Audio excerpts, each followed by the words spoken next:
Time now to talk to the government, and I'm joined here by the Housing Minister, Matthew Pennycook. Very good morning, Minister. Morning. Thanks for joining us. Let's start with the GDP data, better than expected for December. It's reasonable. We're obviously not satisfied by it, although there are some good signs in there. Construction is up, for example, and hopefully we can get on to speak about new towns and the announcement we've got today. But we're not satisfied with that figure. But we also always knew that there was no silver bullet, no simple remedy for turning around 14 years of economic stagnation. We had to come in early, put the public finances on a sound footing, address that black hole that we discovered in the economy, and then we've been focused on removing the regulatory barriers to growth. In my own area, overhauling the national planning policy framework, taking that new approach to greenbelt land release. And we hope that the OBR will in time start to score some of those reforms. It hasn't done so yet, but we know we've got to go further and faster. That's why we're making the announcement today. That's why we're taking further action, for example, in the planning and infrastructure bill to get that growth going. But there are good signs here. The IMF and the OECD both say that we're going to be the fastest growing European economy in the years ahead. In terms of, turning points and things like that, December was much better than expected for the quarter as a whole, and only a little bit better. But do you think December's data could mark a meaningful turning point for the economy? I think, as I said, there are signs of progress here. Lots more to do, but there are signs of progress. Just reference what the IMF and the OECD said.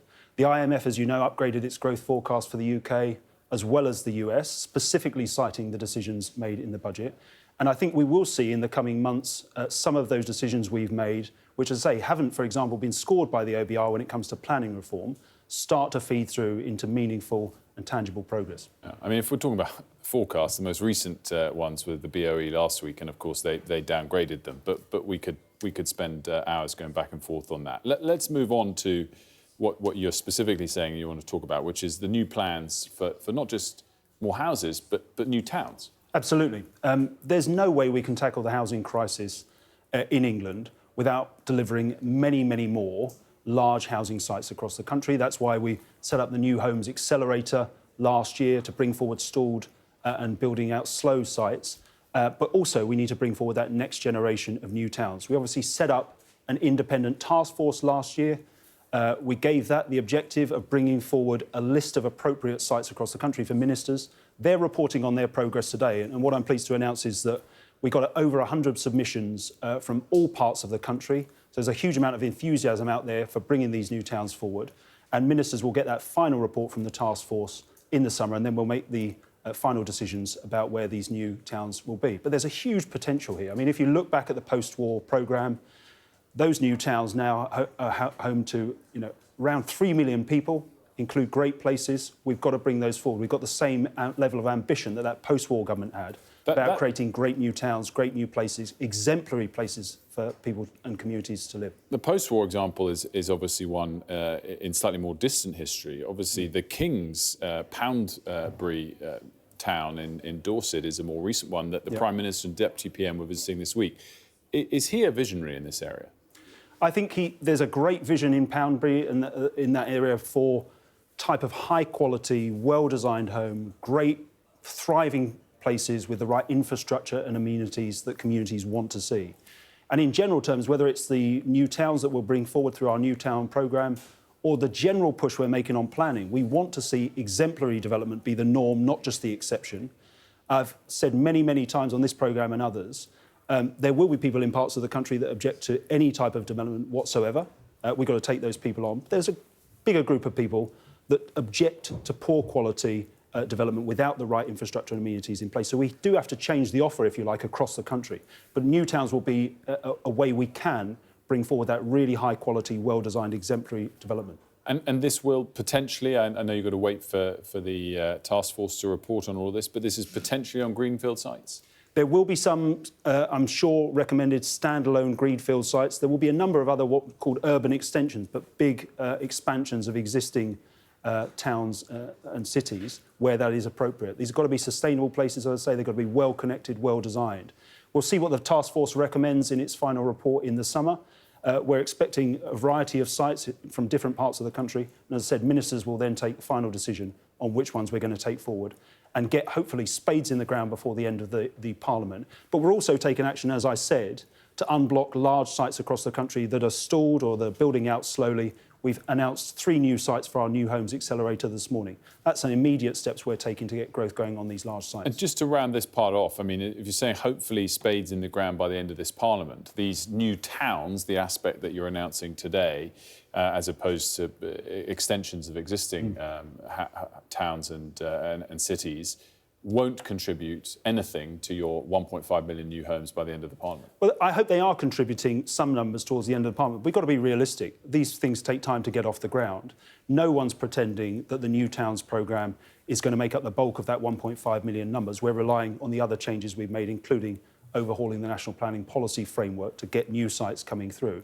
But they will make a contribution towards the end of the Parliament. And in Parliaments to come, they'll be making a huge contribution. As I say, we've got that vision, that scale of ambition that the post-war governments had about creating places that eventually will be home to millions of people and that give working people across the country that chance to own affordable, great quality homes in thriving places. When you are arguing within Cabinet or constructively disagreeing within Cabinet about which department needs the most funding, and you're talking to Darren Jones or to Rachel Reeves, to what extent is the Prime Minister unreservedly behind you on this target? Is it a top priority, the 1.5 million homes?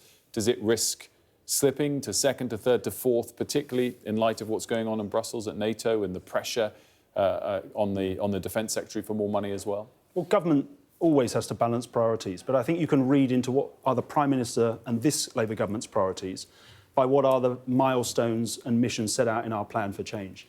And the 1.5 million new homes target is one of the milestones in that growth mission, that mission to kickstart economic growth. It is a top priority for the government. I think you can see the action we're taking, the money we're putting in, standing behind. For example, the additional 300 million we allocate to the Affordable Homes programme yesterday, that brings that top up in year to 800 million. I think is a signal of how seriously the government takes. I was speaking to your colleague yesterday about this, and there was some debate around what had been promised versus not been promised. And are you backing that 1.5 million figure still today as strongly as you were in the manifesto? Is it a target you absolutely will deliver on? Absolutely, absolutely. I mean, we know it's a stretching target, and not least because the inheritance we picked up was slightly worse, slightly more acute than we expected in terms of the supply downturn that resulted from the last government abolishing mandatory housing targets. So we knew things were bad when we were in opposition. They were slightly worse when we came in. But we remain committed to that 1.5 million target. But it is a stretching target, and we've got to have a number of reforms put in place, a number of actions taken to ensure that we can get there. But we're confident that we can. How do you come up with a name for a new town? It's a genuine question. Who comes up with that? I mean, I think it will depend on the place. I mean, some of these places will have an existing name, and that will obviously be the name. But I think in general terms, we want, and it's why it's so fantastic that we've got these 100 expressions of interest from places around the country, from local leaders around the country. Because really, we want local people in those areas to shape what these places look like. They won't all look like... Pennycook could be quite a good name for a town. Pennycook Newton, I'm not sure that's particularly good name would be better than Frost. But we want people to be able to shape these places. They won't all look like Poundbury. If that's what local Poundbury's a great name. But if local people in those areas want it to look like that, they may have other views on what the design, what the style of the new town looks like. We want local people, local communities to shape these places. Viewers of our first hour will know that what I'm referring to, but you should check in with Mario on your way out. She's very good at coming up with inspirational names. Minister, it's always great to catch up. Thanks for stopping by this morning. Matthew Pennycook.